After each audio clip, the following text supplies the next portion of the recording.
नमस्कार, आप देख रहे हैं बोल बच्चन और मैं भानु प्रताप उजाला।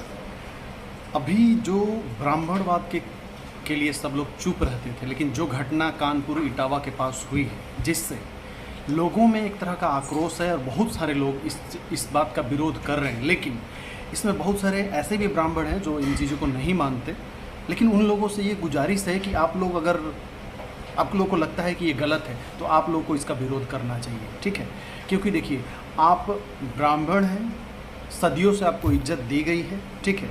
और इज्जत इसलिए दी गई है क्योंकि आप भी एक सरहद में और एक तरीके से आप रहे हैं। लेकिन आप दूसरे लोगों को, हम इंसान, यादव हो, चमार हो, कोयरी हो, कहार हो, उनको आप एक जानवर से भी बदतर समझ रहे हैं, तो आप कैसे ब्राह्मण हैं?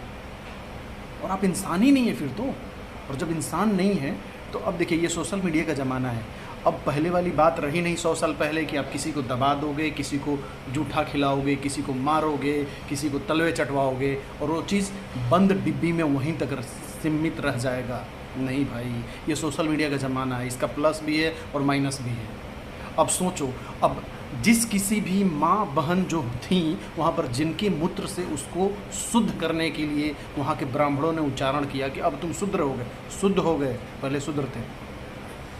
अब उस औरत जो किसी की माँ थी, किसी की बेटी थी, अब देखिए सोशल मीडिया पर क्या हो रहा है, वायरल हो रहा है कि माँ गंगा के पानी से भी ज़्यादा शुद्ध उस पंडिताइन के मूत्र है। कैसा लग रहा होगा? क्या लग रहा होगा उस लेडी पर? क्या बीत रहा होगा? घर के लोग, जो ब्राह्मण लोग थे, जो पंडित जी लोग थे, वो तो बहुत शेर बने, बब्बर शेर बने।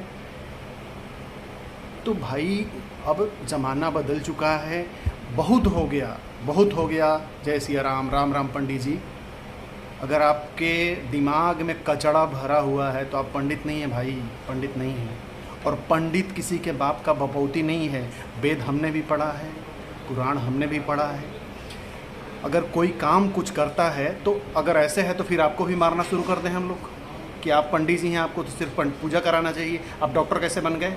आप इंजीनियर कैसे बन गए हैं? आप बैंक में कैसे काम कर रहे हैं? मारे हम लोग? मरवाओगे तुम लोग? तो भाई, टीट फॉर टैट जैसे ही शुरू हो जाएगा ना, कच्छा तक नहीं बचेगा। इसलिए धर्म जो है, धर्म की आड़ में अपने आप को भगवान न समझें कृपया। ब्राह्मण लोगों के लिए खास बोल रहा हूँ मैं, क्योंकि ना आप उसके घर का रोटी चलाते हो, ना आप उसके घर पर कपड़े देते हो, ना उसके बच्चों की फीस देते हो, ना स्कूल में भेजने के लिए उसको गाड़ी देते हो, ना उसका घर चलाते हो, ना किराया देते हो, ना रेंट देते हो। मंत्र से पेट नहीं चलता है। तो धर्म और कर्म को समझो। भगवान कृष्ण ने बोला है, कर्म ही धर्म है।